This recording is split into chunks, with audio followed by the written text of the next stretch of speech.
Bapak Ibu, saudaraku sekalian, marilah kita membaca firman Tuhan dari kitab Kejadian 48 ayat yang pertama sampai 22.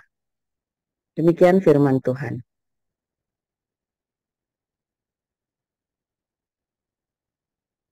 Sesudah itu ada orang mengatakan kepada Yusuf, "Ayahmu sakit." Lalu dibawanyalah kedua anaknya, Manasye dan Efraim. Ketika diberitahukan kepada Yakub, "Telah datang anakmu Yusuf kepadamu," maka Israel mengumpulkan segenap kekuatannya dan duduklah ia di tempat tidurnya. Berkatalah Yakub kepada Yusuf, "Allah yang Maha Kuasa telah menampakkan diri kepadaku di Luz, di tanah Kanaan, dan memberkati aku, serta berfirman kepadaku, 'Akulah yang membuat engkau beranak cucu, dan aku akan membuat engkau bertambah banyak dan menjadi sekumpulan bangsa-bangsa. Aku akan memberikan negeri ini kepada keturunanmu untuk menjadi miliknya sampai selama-lamanya.' Maka sekarang kedua anakmu yang lahir bagimu di tanah Mesir, sebelum aku datang kepadamu ke Mesir, akulah yang empunya mereka. Akulah yang akan empunya Efraim dan Manasye, sama seperti Ruben dan Simeon. Dan keturunanmu yang kau peroleh sesudah mereka, engkaulah yang empunya. Tetapi dalam pembagian warisan, nama mereka akan disebutkan berdasarkan nama kedua saudaranya itu. Kalau aku pada waktu perjalananku dari Padan, aku kematian Rahel di tanah Kanaan di jalan, ketika kami tidak berapa jauh lagi dari Efrata, dan aku menguburkannya di sana, di sisi jalan ke Efrata, yaitu Bethlehem. Ketika Israel melihat anak-anak Yusuf itu, bertanyalah ia, "Siapakah ini?" Jawab Yusuf kepada ayahnya, "Inilah anak-anakku yang telah diberikan Allah kepadaku di sini." Maka kata Yakub, "Dekatkanlah mereka kepadaku, supaya ku berkati mereka." Adapun mata Israel telah kabur karena tuanya, jadi ia tidak dapat lagi melihat. Kemudian Yusuf mendekatkan mereka kepada ayahnya, dan mereka dicium serta didekap oleh ayahnya. Lalu berkatalah Israel kepada Yusuf, "Tidak kusangka-sangka bahwa aku akan melihat mukamu lagi. Tetapi sekarang Allah bahkan memberi aku melihat keturunanmu." Lalu Yusuf menarik mereka dari antara lutut ayahnya, dan ia sujud dengan mukanya sampai ke tanah. Setelah itu Yusuf memegang mereka keduanya dengan tangan kanan dipegangnya Efraim, yaitu di sebelah kiri Israel, dan dengan tangan kiri Manasye, yaitu di sebelah kanan Israel, lalu didekatkannya lah mereka kepadanya. Tetapi Israel mengulurkan tangan kanannya dan meletakkannya di atas kepala Efraim, walaupun ia yang bungsu, dan tangan kirinya di atas kepala Manasye. Jadi tangannya bersilang, walaupun Manasye yang sulung. Sesudah itu diberkatinya lah Yusuf, katanya, "Nenekku dan ayahku, Abraham dan Ishak, telah hidup di hadapan Allah. Allah itu sebagai Allah yang telah menjadi gembalaku selama hidupku sampai sekarang. Dan sebagai malaikat yang telah melepaskan aku dari segala bahaya. Dialah kiranya yang memberkati orang-orang muda ini, sehingga namaku, serta nama nenek dan bapakku, Abraham dan Ishak, termasyhur oleh karena mereka, dan sehingga mereka bertambah-tambah menjadi jumlah yang besar di bumi. Ketika Yusuf melihat bahwa ayahnya meletakkan tangan kanannya di atas kepala Efraim, hal itu dipandangnya tidak baik. Lalu dipegangnya tangan ayahnya untuk memindahkannya dari atas kepala Efraim ke atas kepala Manasye. Katanya kepada ayahnya,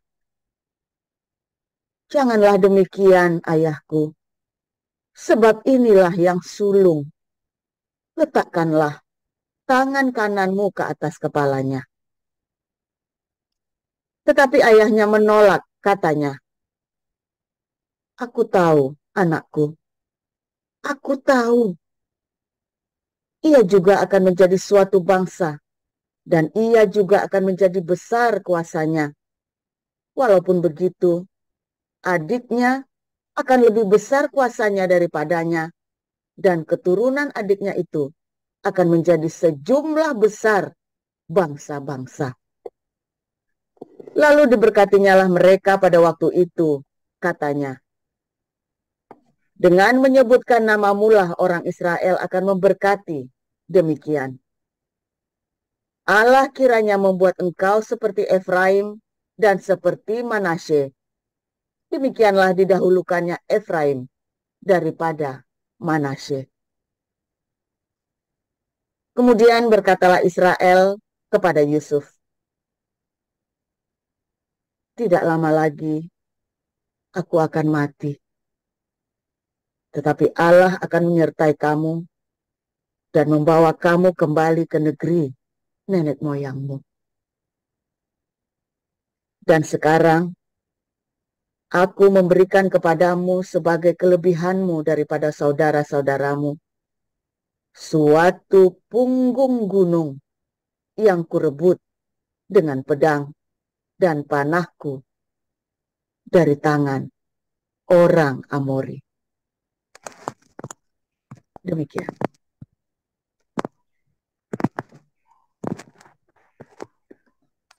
Baik, saya akan melanjutkan pembacaan kebenaran firman Tuhan yang terambil dari kitab Wahyu ayat pasal 7 ayat 1 sampai 17. Beginilah pembacaan kebenaran firman Tuhan. Kemudian daripada itu aku melihat 4 malaikat berdiri pada keempat penjuru bumi, dan mereka menahan keempat angin bumi, supaya jangan ada angin bertiup di darat, atau di laut, atau di pohon-pohon. Dan aku melihat seorang malaikat lain muncul dari tempat matahari terbit. Ia membawa meterai Allah yang hidup, dan ia berseru dengan suara nyaring kepada keempat malaikat yang ditugaskan untuk merusakkan bumi dan laut. Katanya, "Janganlah merusakkan bumi atau laut atau pohon-pohon sebelum kami memeteraikan hamba-hamba Allah kami pada dahi mereka." Dan aku mendengar jumlah mereka yang dimeteraikan itu, 144.000 yang telah dimeteraikan dari semua suku keturunan Israel.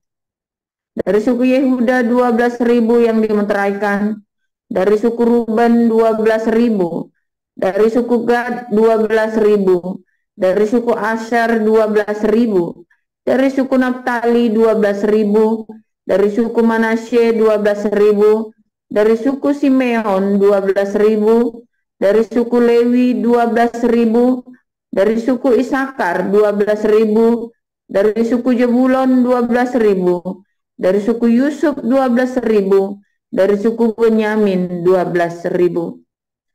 Kemudian daripada itu aku melihat, sesungguhnya suatu kumpulan besar orang banyak yang tidak dapat terhitung banyaknya, dari segala bangsa dan suku dan kaum dan bahasa, berdiri di hadapan tahta dan di hadapan anak domba, memakai jubah putih dan memegang daun-daun palem di tangan mereka.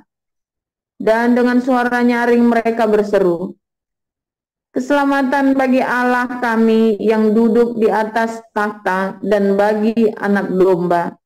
Dan semua malaikat berdiri mengelilingi tahta dan tua-tua dan keempat makhluk itu. Mereka tersungkur di hadapan tahta itu dan menyembah Allah sambil berkata, "Amin.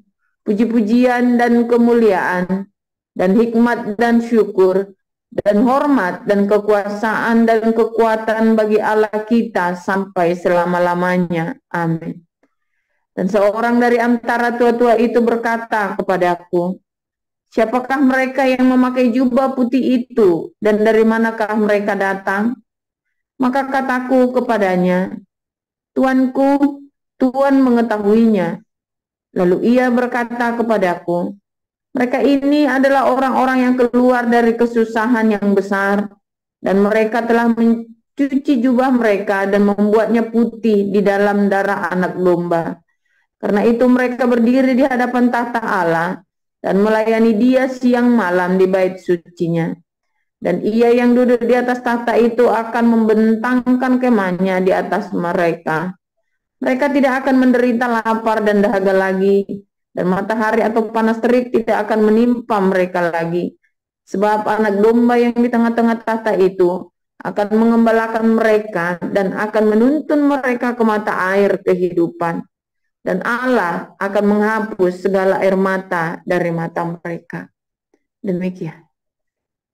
Amin.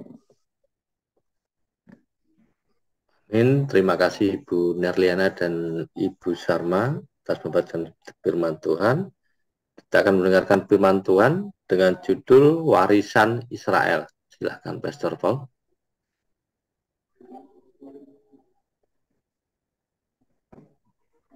Haleluya, firman Tuhan selalu baru setiap hari ketika kita menanti-nantikan Tuhan ya dengan kesabaran, kerendahan hati, saudara ya, dengan respon yang benar, itu paling penting tuh. Saudara, konflik selalu ada, gesekan pasti ada. Salib itu harus ada, saudara. Ada konflik, ada gesekan sesama kita kan, tapi ada juga salib ya, kondisi misalnya sakit penyakit atau sesuatu yang bukan karena kamu, tiba-tiba orang fitnah kamu, atau apa saudara, bangkrutan atau masalah-masalah dalam hidupmu ya, yang kamu harus merendahkan diri, direndahkan orang serendah-rendahnya dan kamu harus merendahkan diri. Itu salib ya. Dalam kesakitanmu juga kita harus merendahkan diri kan. Orang-orang yang sombong ya saudara ya, orang-orang yang angkuh dan suka memandang orang lain lebih rendah, biasanya sakit-sakitan saudara. Ya, saudara nggak percaya ya. Orang yang mudah merendahkan orang lain, sakit itu nih. Nanti ini sakit, ini sakit, apa dikit sakit, dan bolak-balik masuk rumah sakit. Itu biasanya karena dia suka merendahkan orang lain. Amatin deh. Ya. Kalau ada orang bolak-balik sakit, Anda jangan mengakui, diomongin jangan, tapi Anda disimpan di hati. Anda lihat, biasanya orang ini orang baik kok, belum tentu nggak baik. Saya punya kenalan orangnya baik sekali, saudara ya. Baik sekali ini orang, waktu kami lagi susah ya, waktu kami lagi bisa-bisa semua, masa pemulihan, orang ini yang sering ngasih ayam di pintu rumah itu loh. Dia sering naruh ayam di pintu rumah kami. Dia nggak ngetuk, dia cuma ngebel, ting ting, terus kasih apa ayam, ya ayam goreng. Terus dia pergi, saudara. Nah kita baru tahu waktu hujan, loh ayamnya hujanan ayamnya. Dia bilang, oh kamu tuh yang selama ini ngasih ayam goreng. Gitu ya saudara ya. Tapi orang ini bolak-balik masuk rumah sakit, saudara. Ini orang kesekian kali yang saya amatin ya. Ini orang baik sekali, ini orang hatinya tulus sekali. Tapi dia itu kalau ada orang, kok hamba Tuhan gitu ya, kok ini ya begitu ya, kok ya gitu ya, tidak boleh begitu. Kok sudah Kristen kok begitu ya. Nah, tapi nemen, ada orang kan cuma ngomong-ngomong, ada, tapi ini nemen saudara, dia merengkel gitu kalau gitu ya. Wah, sewot begini. Nah, itu biasanya dia terus udah sakit saudara ya. Udah sakit ya, saudara ya, saya nggak bohong ya. Bukan karena Anda ngutukin saya, tetapi karena Anda mau menghakimi saya. Gitu ya. Orang yang sering mudah sekali menjatuhkan penghakiman dengan kemarahan, ya, itu gampang sakit, saudara. Nah, belum sakit itu bolak-balik, oh sakit, nanti kalau nggak gagal ginjal lah, nanti sakit jantung lah, pasang ring lah, nanti apalagi. Dan lucunya, nanti mamanya juga, nanti istrinya juga, nanti anaknya juga bisa giliran masuk rumah sakit. Sampai dia merendahkan hati, saudara. Nanti sehat semua. Anda yang sakit-sakitan, ya, mungkin kamu orang baik, mungkin kamu orang yang tulus hatinya, tapi mungkin ada keangkuhan dalam hidupmu, saudara. Kamu merasa lebih tinggi, kamu merasa lebih hebat dari orang lain. Nah, seringkali Tuhan ajari kamu dengan kesakitan. Mulai ya, mulai lo ini janjian. Tapi jangan menghakimi kalau ada orang begitu. Kamu pasti kamu ada keangkuhan, jangan. Ini saya ngasih rahasia, dan bilang-bilang. Dalam hati, kamu jangan sampaikan ke orangnya. Ya, dalam hatimu saja. Mungkin itu kamu sendiri. Mungkin kamu sendiri ya. Ya, karena dengan sendirinya capek. Karena energinya habis buat marahin orang di hatinya dia. Benar nggak? Itu kan logika yang sangat wajar. Jangan ngomongin tahayul. Logika, karena marah. Tiap hari dia marah. Bagus, dia cuma marah, cuma masuk rumah sakit, gagal ginjal lah, lihat mampet bulat. Kalau dia sampai kena stroke, biasanya kan merengkel terus, saudara. Ya, tiap hari dia merengkel. Nanti akhirnya tiba-tiba anaknya dimarahin. Padahal kan tidak salah apa, gara-gara dia jengkel sama majelis gereja, gara-gara dia jengkel sama full timer gereja, gara-gara dia jengkel sama siapa lagi itu loh. Pokoknya semua orang Kristen kayak begitu. Menjelek. Kocok. Huh, huh. Itu ya, saudara ya. Anda pernah ketemu orang gitu nggak? Nanti dia sakit ini, sakit itu, migrain, nanti apa lagi. Ya, itu kan wajar. Karena energinya habis, otaknya dia terkuras habis, fokusnya dia, akhirnya dia lemes. Ya, kan? Nanti akhirnya dia nggak berdaya lemah, saudara. Ini, aduh, moodnya jelek terus. Moodnya jelek terus, saudara, jadinya. Tapi kalau dia ucap syukur, firman Tuhan bilang apa? Hati yang gembira adalah obat, hatimu gembira. Jadi saya nggak salah. Ya, karena itu firman Tuhan yang ngomong. Bukan omong-omong, tapi itu firman Tuhan yang ngomong. Ya, bukan kata saya. Itu kata firman Tuhan. Tapi semangat yang patah, keringkan tulang. Ya, saudara ya. Hati yang gembira. Itu obat yang manjur, saudara. Ucap syukur. Bergembiralah bersama Tuhan. Pak, mepet Pak tiap hari makanya tempe tahu Pak. Haleluya. Kamu makan tempe tahu dalam kondisi sehat daripada kamu kudu minum obat, kamu pakai Toyota Alphard, tapi kudu minum obat karena kamu tidak bisa. Itu tadi, saudara ya, Anda nggak bisa buang air, kena apalagi Anda nggak bisa kencing, Anda nggak bisa jalan sedikit udah ngap. Lebih baik hatimu gembira dengan tahu tempe. Ya, Amsal bilang lebih baik hati apa sepiring nasi dengan damai sejahtera, saudara.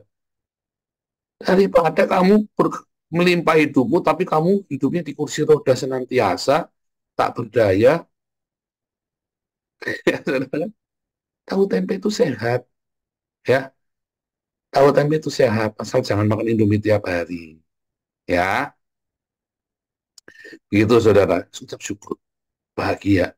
Banyak orang kaya raya, dia cuman nggak pernah lihat matahari. Ada yang begitu, saudara? Ya, pagi berangkat, gelap gulita kayak saya dulu.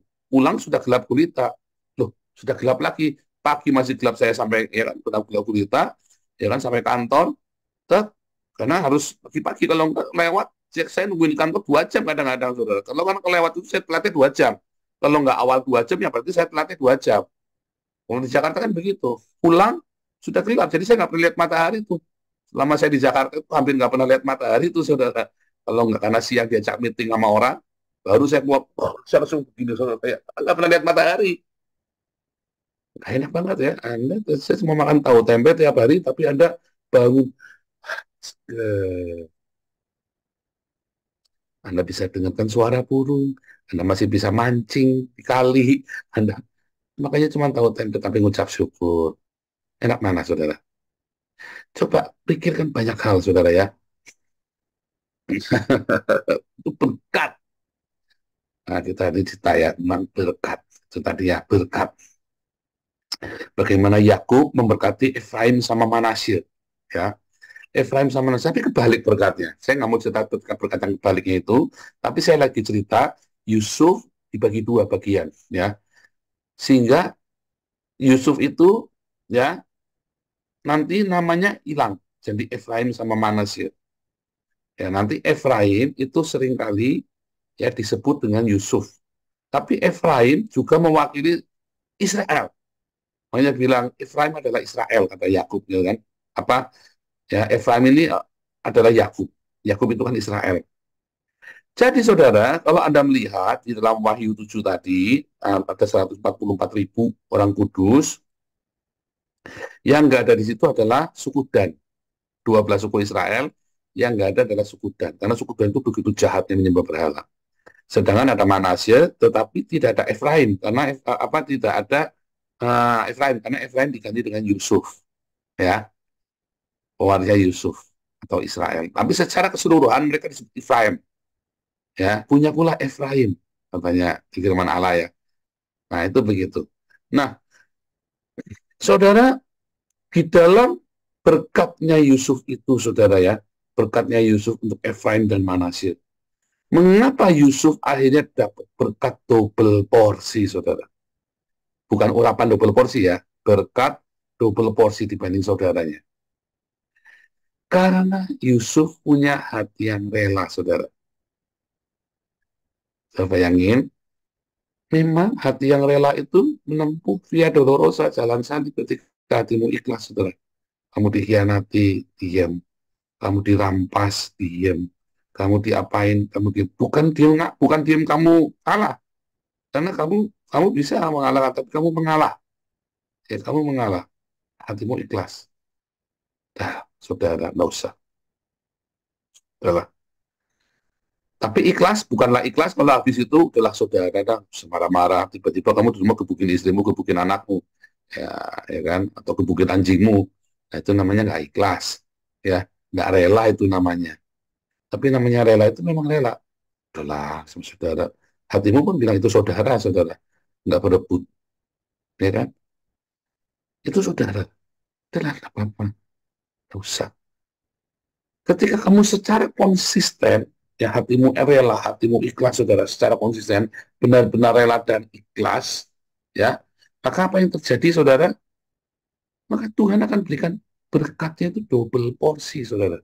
Berkatnya Yusuf itu, selain dia sendiri punya berkat sendiri, ya, karena rela itu akan berbuah, saudara.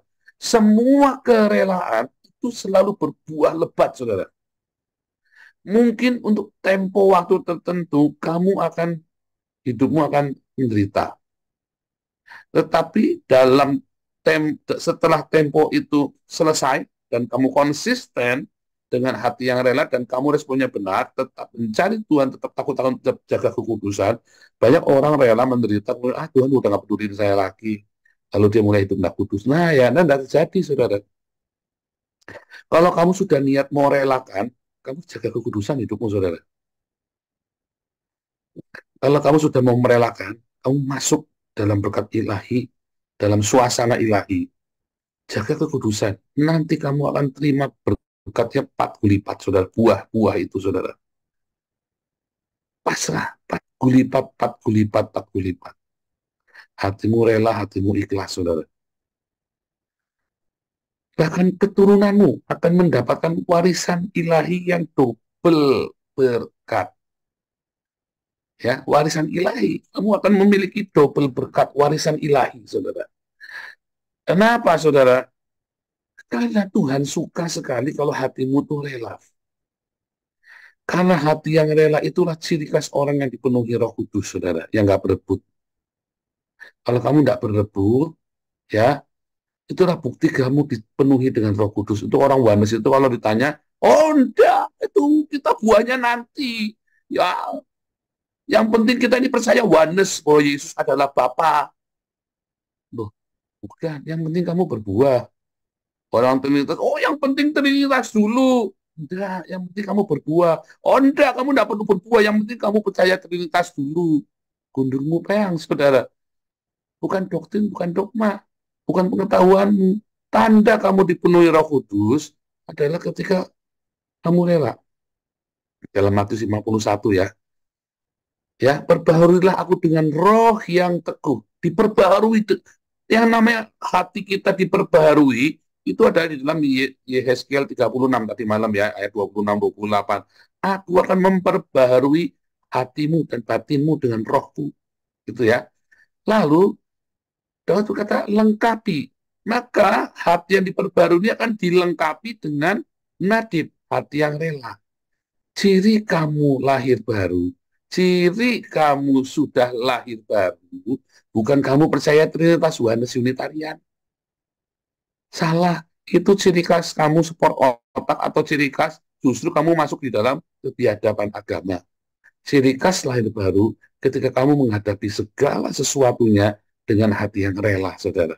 Itu ciri kamu lahir baru, saudara. Ciri awal kamu lahir baru, hatimu dilengkapi dengan roh yang rela.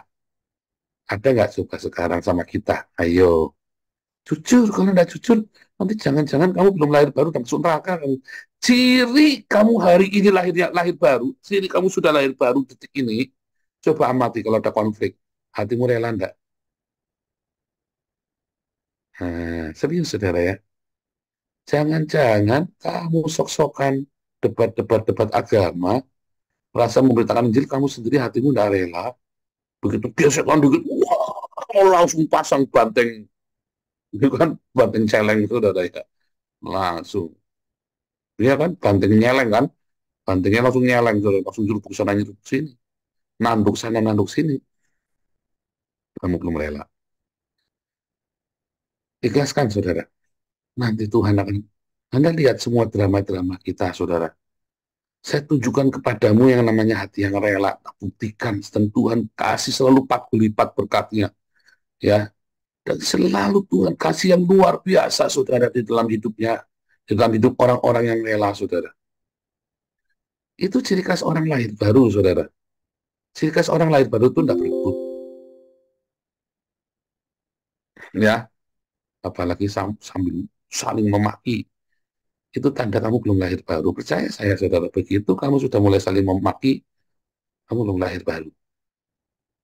Ya, begitu kamu terus tiap hari ya, tidak berhenti maki orang ya, berhenti orang tiap hari. Makanya saya melarang kalian membahas. Kalau saya lagi musuhan, dulu ya dimusuhi sama Saifuddin, dimusuhi sama siapa lagi, dimusuhi sama lagi. Yang saya selalu melarang yang di grup itu udah jangan dibahas, nggak level. Nanti kamu mengotori dirimu, kamu mengotori hati nuranimu. Anak itu kadang-kadang kepo ya, pengen tahu orang ngomongin apa, ya kan? Jangan. Loh, aku rela kok. Iya. Sekarang ini kamu rela. Tapi ketika kamu kepo, dia pengen tahu chatnya, kamu nanti tiba-tiba kotor pikirannya. Padahal kan hatinya rela. Nggak marah, aku nggak marah. Iya, aku tahu kamu orangnya baik hati. Anaknya orangnya sangat baik, saudara ya. Tapi kamu nanti kotor, nanti kamu terpengaruh, nanti akhirnya kita nggak bisa tidur, nyenyak nanti malam. Karena kamu kepikiran orang ngomong. Jangan-jangan, jangan-jangan, jangan-jangan. Kan begitu, saudara, karena kamu kepo. Makanya saya kasih trik, kalau kamu mau rela hatimu, jangan pengen tahu apa yang dilakukan oleh orang lain. Jangan pengen tahu, jangan kepo, saudara. Kalau kamu pengen enak, supaya hatimu selalu rela, jangan pengen tahu apa yang diurusi orang lain, apalagi itu adalah lawan, saudara. Jangan pengen tahu. Saya nggak cerita lawan bisnis ya, saya lagi cerita ini dalam konflik. Sebab kalau lagi lawan bisnis, ya kamu harus tahu market intelligence. Saya adalah seorang market intelligence, saudara ya. Saya selalu kalau baca sesuatu, saya selidiki dulu profiling. Tetapi kalau kamu lagi berkonflik, jangan pengen tahu dia lagi ngomongin kamu apa sih. Jangan, saudara. Itu tandanya kamu nggak rela. Sekalipun saya rela, tapi nanti dia ngotorin kamu dan kamu jadi nggak rela gara-gara itu. Apalagi kalau yang diomong itu pas banget. Aduh, langsung kamu pas banget. Nah, itulah. Makanya ya, makanya jangan nonton drama Korea itu loh. Drama Korea kan bukan market intelijen, tetapi apa? Kepo. K-pop ya, kepo kan. Drama Korea kan kepo, saudara. Iya kan, kalau ada intrik kan kepo kan drama Korea kan. Lalu kamu mulai bermain drakor di dalam kepalamu. Produk drakor itu tadi, kan kita siap-siap waspada. Nggak usah. Tuhan Yesus mempersiapkan hatimu dengan segala kewaspadaan. Nanti hatimu rela. Kalau hatimu rela, dalam jangka tertentu, sebulankah, setahunkah, 7 tahunkah, ya misalnya nih, berapa tahun lah, ya. Tiba-tiba kamu menuai buah yang melimpah. Tiba-tiba anakmu nonton, kamu rela. Kamu akan punya warisan ilahi yang double porsi, saudara. Tergantung Anda mau K-pop, mau drakor, atau Anda mau menerima warisan ilahi dari surga. Nah, semuanya ada padamu. Ya, saudara ya. Tapi di awal tadi saya bilang, kalau kamu sering sakit-sakitan, bukan sakit ya, namanya orang sakit beda dengan sakit-sakitan. Kalau kamu sering sakit-sakitan, jangan-jangan hatimu penuh dengan penghakiman, penuh dengan kemarahan, energimu habis. Orang sakit-sakitan itu, tubuh kita ini kan medan elektronik, sebuah medan listrik. Tubuh kita ini ada sebuah medan listrik. Ya, ada ion-ionnya. Ketika ion-ion ini nggak seimbang, mengapa? Karena konsum by the energy yang negatif, saudara. Ya, energi yang negatif itu apa? Yang korup, yang menghabiskan seluruh energimu, saudara. Contohnya, kalau Anda punya device-nya korslet, saudara, sehingga gampang bocor habis baterainya, ya kan? Atau device-nya korslet yang harusnya bisa 1.200 kWh, cuman bisa keluarnya mentoknya cuma 300 kWh. Misalnya begitu tuh ya. Karena dia bocor, ya. Ada kebocoran medan magnet. Tubuh kita juga sama. Karena ada kebocoran ion-ion dalam tubuh kita. Makanya kan kamu harus ada apa ozonizer, apa segala macam ya, air kuantum, apa segala macam. Anda perlu tuh. Iya, tapi kan mahal. Air kuantum itu coba alatnya coba harganya berapa? 10 juta atau 20 juta ya. Ya memang mahal. Ozonizer kita beli kemarin berapa, Maya? Waktu kamu sakit, Mas? 185 euro. Ozonizer itu ya, kita beli 185 euro. Hampir hampir 4 juta, saudara ya. Itu yang paling murah itu kita beli itu, saudara ya. Waktu anak sakit ya. Ya itulah. Tapi kalau hatimu gembira, hatimu rela, ya, kamu tidak perlu semuanya itu. Semua badanmu akan sehat. Hati yang gembira itu akan menormalkan ionisasi dalam tubuh, saudara. Akan memberikan energi yang positif. Akan mericas hati yang gembira itu. Ya, makanya memuji Tuhan itu penting. Itulah sebabnya orang Kristen menyanyi memuji Tuhan.